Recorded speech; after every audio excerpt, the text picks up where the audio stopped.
Okay, I don't really have an agenda, so I'm just going to kind of wing it. Did anybody get a chance to read the minutes that that Jim sent out? I read them, and I would make a motion to accept them. I didn't see any errors in the messages. I'll second that motion. Okay, great. Let's go ahead and have introductions, I guess. Matt Johnson, Reynolds Polymer Technology. Jeff Purdy, Capco. Jeff. Luke Daniel with Primary Security and Consulting, or PSC Training. I'm the Vice President.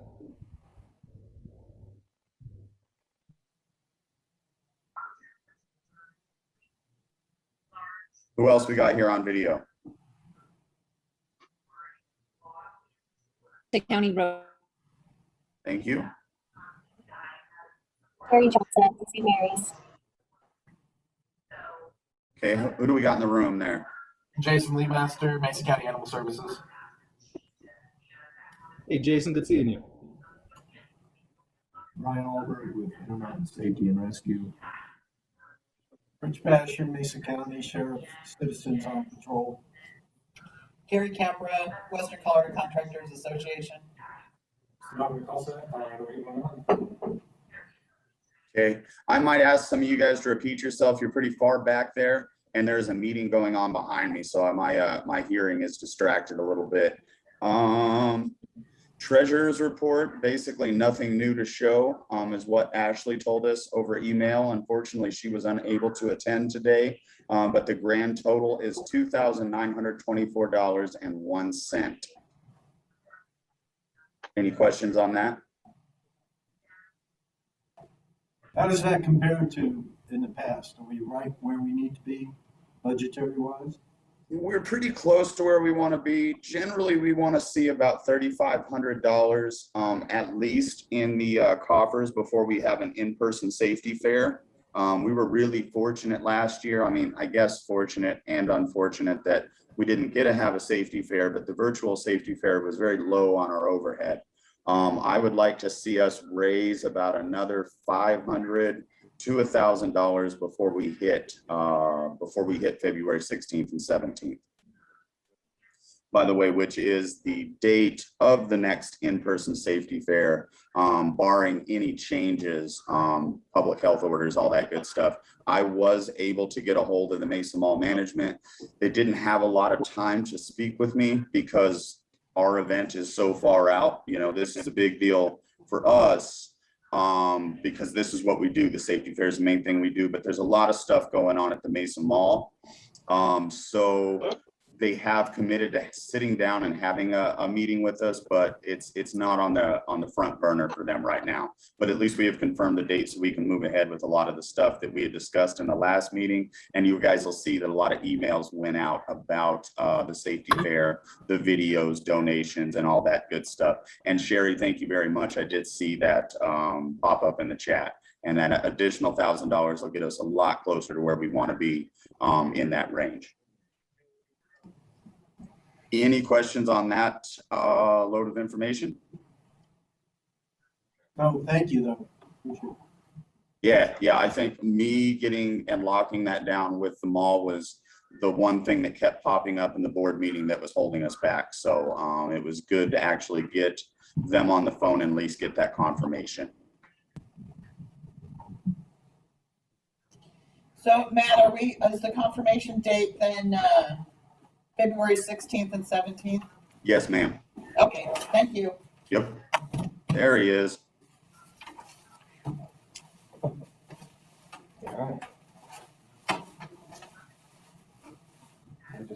Morning, Jim. Okay. Morning, Matt. We just approved the minutes. We went through the treasurer's report. We have done introductions, and I was speaking briefly to the council about locking down February 16th and 17th for the in-person safety fair, and then had mentioned that you'd sent out some emails concerning the videos and the quizzes and all that good stuff earlier this morning. Or last night, I'm not sure. I saw it this morning when I opened my inbox. Yeah, I sent it yesterday. Okay. Yeah, I didn't want, there's some other emails I need to send, but I decided I already sent two today, one of them being the announcement for the meeting, which I was hoping to send before I got out of town, but I had to, at short notice, we had to leave town a day early, and I was gone a week and a half, and so it's been a mad scramble. Oh, no, you did. That was great. You did great. Thank you, Jim. So there are more emails to come, as discussed at the last meeting, that are mentioned in the latest minutes. And so you did say that you read the minutes and yet? Yes, I approved them. And then who was the second on that? Sonatum was the second on that. Okay, I have a very short-term memory. Sorry, guys. okay. And what time did you officially convene the meeting? We'll say 10:30. Works for me. All right. Matt, before you leave the discussion on the Mesa Mall, Jim, I don't recall, what was the reason why we were pushed down on Penny's End last time? That kept What, we're us pushed out- down towards pennies? Yeah, that kept us out of the middle intersection. I honestly don't remember. I bet Glenn Kaiser would remember that. Oh, Penny's was under construction. They were redoing that corner back by Penny's, so we couldn't have anything down there. No, we were down by Penny's the last time. We were in that corner. While they were doing construction, because we had to be concerned about safety cords, because we were butted up against it. It was just too congested for the amount of traffic and for law enforcement to bring in safety vehicles. That's why I'm hoping we can get back down to that that major intersection there down by the clock. I don't know what their position is going to be on that, but it really, for us in law enforcement, it was difficult to get all of our vehicles wrapped around there. It was, it presented a kind of a bottleneck when the kids went through. yeah, I don't remember why everything was set up exactly, but I'll bet Glenn Kaiser could remember a lot of that. He called me this morning, and he said he couldn't make it today. He had some other things going on this morning, but, yeah. Well, I do know that we were at Center Court, the construction equipment was at Center Court because we couldn't get it Right. to the Pennies. And that's probably why you were shoved to that other location. Yeah. That would be my guess. And we lost a lot of room last year because we lost that big section of the mall and that was open to us previous, that used to be a sports store or something that got bought out by another company. And they really didn't have a lot of storage room and stuff for us.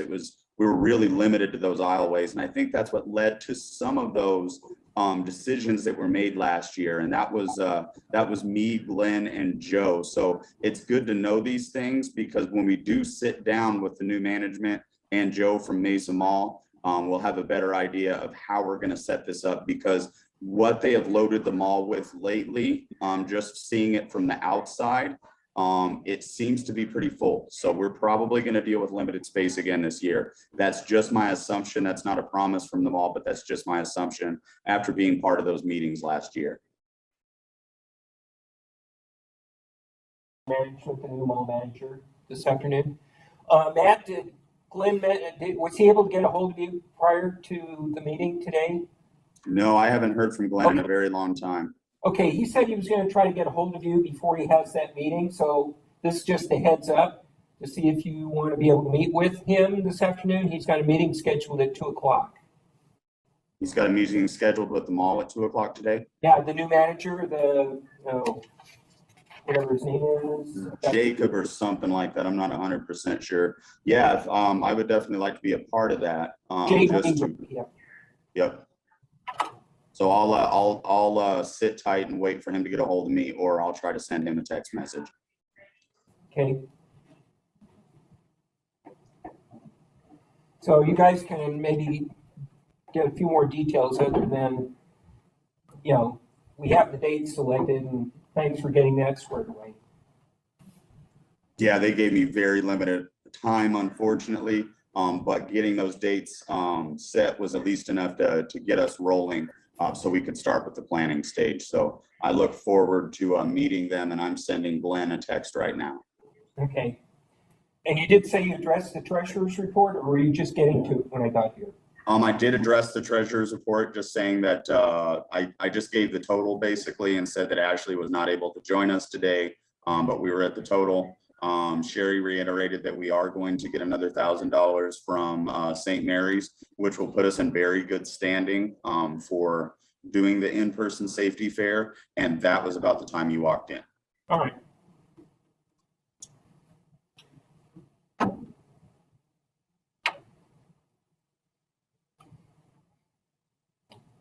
So yeah, the dates, I think we're good to go on everything with the dates, with the in-person safety fair and with the virtual safety fair the week following, minus that Monday, which is President's Day, February 21st.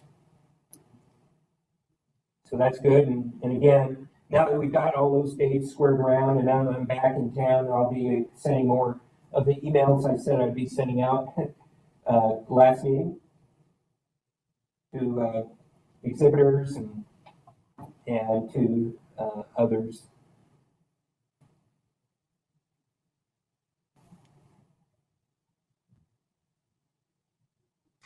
Okay, I didn't have a lot of time to draw up an agenda, Jim. What else were we supposed to discuss in this meeting? I know we had quite a bit.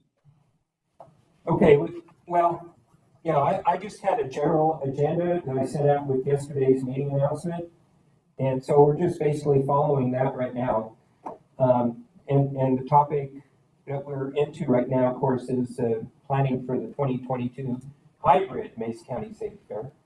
And, you know, we're already getting going with that discussion. Again, I did send out the email yesterday to the email list, Mesa County Safety Council email list, regarding our request for people to get their safety videos and to provide their safety videos and their related safety quizzes for the virtual safety fair. And gave them a deadline of the end of this calendar year for getting that done. And of course, to provide Luke and Sonatum as the contacts for the videos and the quizzes respectively. So that's been sent out, and hopefully we'll get some action on that by organizations that either have not produced either of those two items yet or want to update those items. And as we discussed last month and even back in May, Luke suggested, and it's a great plan, during this 2022 in-person safety fair that that he or whoever else he would designate would go around and do some video recordings of the exhibits, their safety presentations and demonstrations, and then utilize that video footage for the following week's virtual safety fair.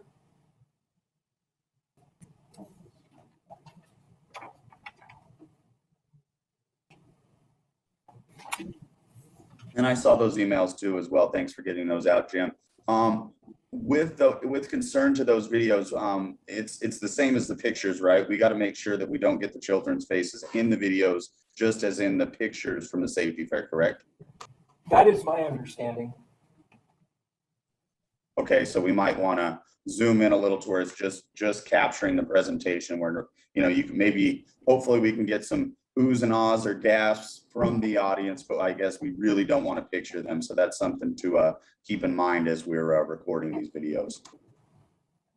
Yeah, thanks for bringing that up. I don't think we had discussed this previously. It was burned in my brain from the last in-person one we did because I ran around and took a ton of pictures and I was editing. I had to throw so many of them away. Yeah. Just out of curiosity, is there blurring or something that we can do, or they just we don't want kids in there generally? I think blurring would be fine. I'm not 100% on that. Yes. Yes is correct. Blurring is acceptable. Okay, and you know, it's the same. I'm an OSHA authorized outreach trainer, and I'll tell you that when you're making videos or taking pictures, and you're doing it under the guise of the federal government, you have to blur and you can't use faces as well. So I'm kind of familiar with it. I just wasn't sure in this case. If we had good video and it's just, or good pictures and it's just a matter of blurring stuff, I think I could give that a college go to keep it usable. So just to throw that out there.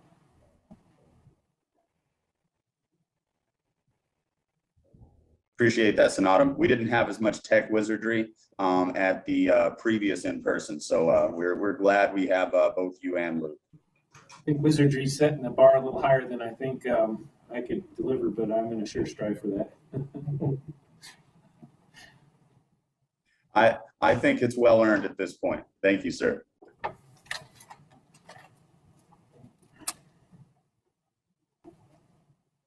Okay, so I just got confirmation from Glenn that he will be there at 2 p.m. So I will just head to the Mesa County office or the Mesa Mall office at 2 p.m. and meet Glenn over there. And I should have some more information for you guys concerning placement of where to put everybody and stuff. There was a small list of things that we brought up in the board meeting that I also wanted to bring to that discussion. So hopefully we'll have some more answers after 2 p.m. today.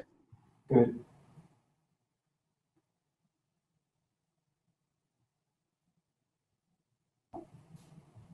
Oh, by the way, Glenn said there is no marketing director right now. Apparently the one that was there at Mesa Mall is not there now. So they're looking for a new marketing director, a person that in the past, we as Mesa County Safety Council have been our primary person of interaction for like setting up the locations for all of the exhibits and that type of thing.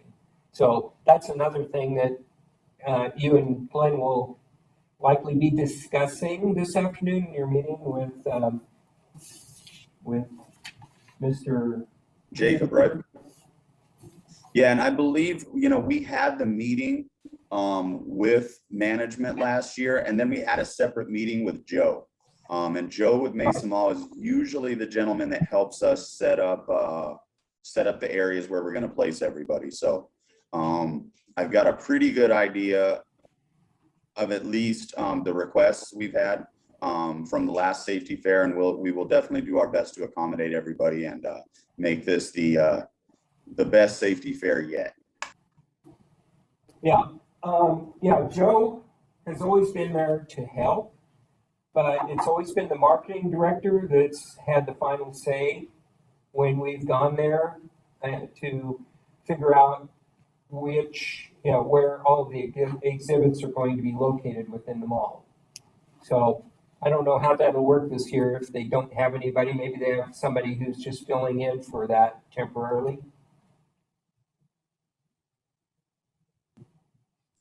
Yeah, because they held us off out of a lot of stuff last year, I say last year, the last safety fair, and you know, we did have some issues where we had to store things in that outside area, and it was a little tougher on us than the previous years, but hopefully they'll be a little bit more accommodating this year under new management.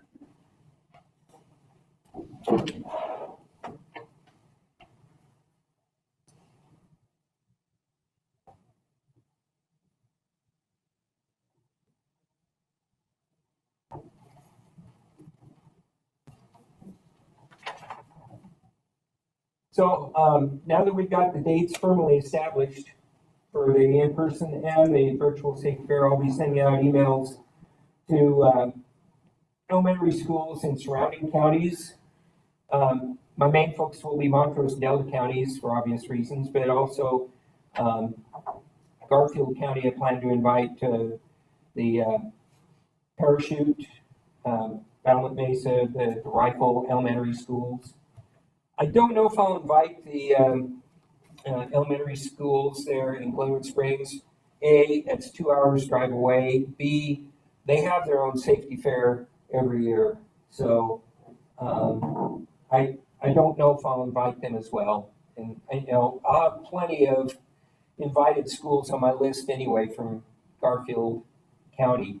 And then I plan to invite the elementary schools there in Moab as well, see what happens. Just toss it out there. Yeah, that sounds good. I mean, Glenwood is quite a ways away, as far as, what we're doing our reach with. So, we'll focus on the schools that are an hour or so away as opposed to in the 2-hour range.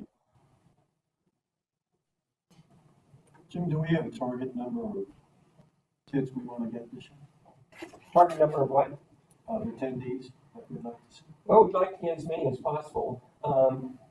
Here in Mesa County, we usually, with the last 2 or 3 safety fairs, I think we've estimated somewhere between 1,200 and 1,400 kids. And interestingly enough, I think a lot of the kids don't get the swag bags for whatever reason. I know Carrie can expound on this, that you had how many of the safety helmets at the last safety fair, and you ran out before it was over, and you had 1,200, I believe. Oh, yeah, we had probably closer to 1,300, but still, yeah, we did run out. So I'm anticipating we'll probably have a similar number this year, especially since School District 51 has given a green light for in-person activities. As long as the COVID threat doesn't shut us down again, I would expect we'll have similar numbers. And if we invite kids from outside of Mesa County, then we will probably, we may have a few more, especially amongst the homeschool groups. Maybe not so much with the in-person with surrounding counties coming with their public elementary schools. So, and that brings up the topic for the handout items. We decided at the last meeting to just ask people to try to get 1,200 items. I know for the WCCA, you might want to get a little bit more, but Yeah, I think I got my hats in already, and Okay. I'm thinking I got close to 1,400. oh, good. Great, Yeah. great. So I'll be sending out a message this week to all of the on the email list addressing the exhibitors that those organizations try to get 1,200 items, because that's what we decided last week or last month at the meeting, that we would plan on filling 1,200 bags.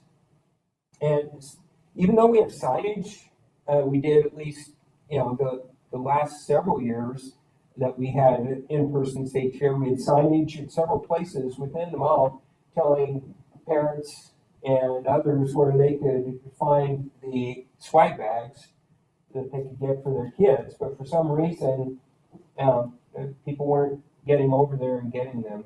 I'm not sure what the deal was with that. But When they come off the buses, can they go anywhere they want? yes, it's on the way back that they pick up their swag bags for the schools that came in on the buses. So you those try to are- funnel them to the same exit. Is They that- generally come through the same entrance if they're coming in on the buses. And then we kind of disperse them throughout the safety fair. And then what we tell them is when they come in, or what we did the last year that we did this, is when they come in, we would have a runner take them to wherever in the fair so that one area didn't get more congested than the other. But we would let them know that on their way back as they came through, that swag bags were on the other side of the table. So they were all coming in from pretty much a centralized space if they are from the same door, as long as they were coming in on the buses. One of our bigger problems that we have is the homeschool and things like that, people that are coming with their parents or what have you, and they kind of come into any door that they come upon first. And hence, that's why we have the signage stating that you can get the handout items from these various organizations at the entrance there next to J.C. Penney's. But for some reason, I don't think there were a bunch of the parents that apparently didn't see the sign or whatever. I know when I helped staff the National Weather Service booth that last year, I was, that we had, that I was able to help with safety car. I wasn't able to be there 2 years ago because my mom was in the hospital at the time, but, at the previous time, I was telling, people that were obviously, from home schools and private schools and that type of thing, that, make sure you go over there to the entrance area between J.C. Penney's and, Cabela's to, get your handout bags. Not Cabela's, that shoe store or whatever it is. Was there, do you think some of the bus loads were missing the bags, or do you think it was more of the homeschool? I don't think, Glenn could expand on that more, but I don't think any of the kids that were bussed in missed any of the bags, because we already had the boxes filled, names of the teachers, classroom, and everything on the bags, so. Because that might be worthwhile to just have, because I would imagine the homeschools are smaller groups, families, a couple families together. Might be worth it all to have just a couple at each station. If they make contact with you, are you one of the homeschool groups? Oh, well, here, let me give you a swag bag. The bus loads have theirs at the door, and we're handing that out. But if you're homeschooling 5 kids or something, then let me give you a bag with 5 grab bags in it. Yeah. But, I mean, for what they are. Yeah. And if you run out of a booth, eventually walk over, grab a couple more, put them by your booth. It's on the flip side too, maybe if you tried to steer all the homeschoolers to pick the bags up first instead of last. Well, I don't know if that makes sense. that wasn't even a thing. I don't recall in the past, we just told them that they're available. And we didn't say to pick them up last, we just said to pick them up at that location. Do you recollect me how we're escorting or directing the groups as they come in? Are we using those ROTC Yes. out of Fruta? Yeah. Matt? Who Yes. did you use 2 years ago at the in-person safety fair to escort the kids? Were they again from Fruta, or were they now from Central High School? I want to say it was the Fruta ROTC. They gave us 3 people. Okay. And I've heard that group has now disbanded because they don't have a leader and whatever. I just think if we have some more people that are informed on how to recognize and direct those people, we're starting to get a rather large contingent of the criminal justice participants from the Colorado Mesa University in our program. And Brian and I have been talking about it. And Brian was, if you remember, he's been on all the Zoom meetings while this thing's been going on. I'd like to see us maybe have more people that are attuned and know what's going on. Not anything against the ROTC kids. They're, it's just somebody a little bit more mature can recognize, and we'll uniform them. And I'm gonna kind of run that by our staff, see if we can help direct and move people down there so we don't get that lost. Yeah, that would be great. We would take all the help we could get, especially, I more. think we need more people there, because truth of the matter is we're all at stations, and there's got to be some networking in between. And this might be a way to do it. And we have radios that we could be using, so we can, Yeah, like I said, we could use all the help we could get at that front table. I will tell you from experience, it is chaotic up there. So if we could have some more coordination, we would totally be good with that. And we would appreciate any help you could give us on that. Well, I won't promise, but we expect a larger group to be coming in from the criminal justice club. So maybe we'll see about trying to get a few more out there. It's a good PR thing for them. That's through CMU. Yeah, Colorado Mesa University, but we coordinate it. MCSO coordinates the intern program for the criminal justice. Yeah, just shoot the Safe Council an email. Yeah. MaceCountySafeCouncil.org. Yeah. After you and Brian have a chance to We'll discuss visit this. on it and see what we can do. I think we might be in a good position. I'll stay optimistic on that. Okay, great. I just wanted to go back to some other subject we were discussing earlier. It just popped in my head while we we're still at it. So, yeah, there are some exhibits where I think they'll be able to have swag bags there to give out. And there will be others that it's just not going to be, they won't be able to.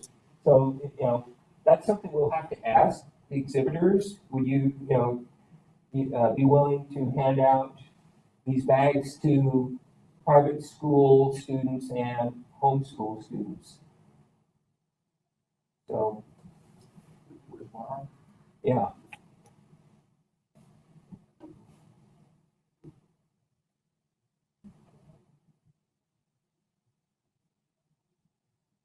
That's a great suggestion. Are you gonna do the signage again, like you said you did the last time, to direct them back down to the pennies?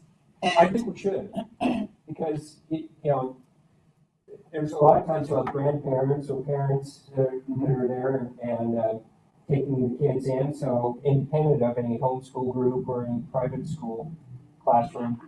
well, I was thinking too, our exhibit, they tend to hang out longer than most.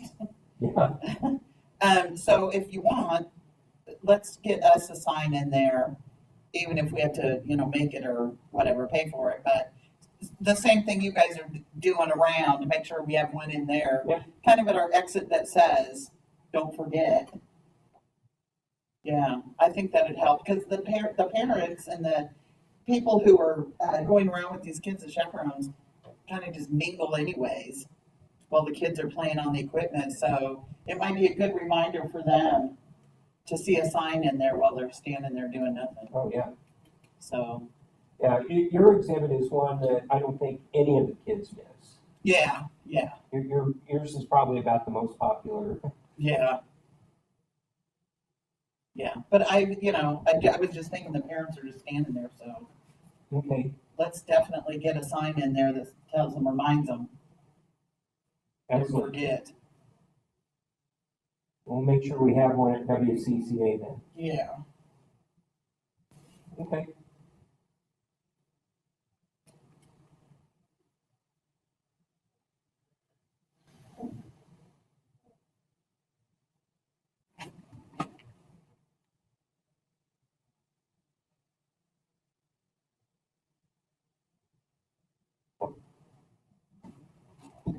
Okay, so I don't know if there's anything else we want to discuss with the this handout items right now. I do know with the one of the recent safety fairs, there were some parents that were concerned about some of the items not being applicable towards elementary school students, thought they were a little too scary. So I won't go into any detail on that, but if anybody wants to know, I can let them know about what I was told by a couple of the parents. But anyway, just a cautionary thing on that, and what it was a pamphlet that was being handed out, and when you're talking about second graders, sometimes some of the stuff, it is a little too scary for them. Is it the dog bite? Is it the dog bite one? No, Okay, good. no, that wasn't it. It was a handout that was, so, and I don't remember if your handout had anything about dog bites in it, but, I think we had a dog bite one that we put out. okay, that was not wrong. I think. But just for everybody to keep that in mind. It was mentioned after that safety fair, and so I'm mentioning it again, since we're on the topic. It was like the safety fair where I had to cover the gym beam box for the shelter in place with a bunch of flyers because a bunch of parents were offended that it was a gym beam box. Okay, And this whole culture, saying hello can be offensive at the wrong time. So, so that's, yeah, I mean, I don't know if it was a law enforcement thing, but no, it wasn't. law enforcement, I look at all the material and Megan Terlecki oversees a lot of that stuff. I think our stuff is extremely sensitive and kid-oriented, if it has to be that way or whatnot. But I just want to talk about, Megan wasn't here today, our public information officer. We're going to be bringing her by. How are we going to, I just want to know what we want to put on our website, Mesa County Sheriff and the COP website to this. So who's gonna coordinate that, what we're gonna get? Well, I'll be sending out emails, so Do we, yeah, but is there a flyer we're gonna be putting out there, or is there I- something? Well, we wanna put Yeah. something on the website that links to it. Anything we do now, MCSO and COPs, we're trying to link to it. So people can go on there, it's an all-purpose link, what special events are going on, and we feature it, and boom, they put it, and they'll know what's going on, which is, I think, a good link for them to connect with us. Brian is the guru on that from our COPs, and Megan's the person for me, I'm just the guy that still talks and writes. Should be too hard though. I know we had links last year for going to the videos, going to the quizzes. I mean, that should be too bad to put on anybody's website. Well, I don't know if we're gonna have something nice like some sort of PSA. PSA, some sort of a thing that features what we're doing, color graphics and stuff like that might be kind of nice, because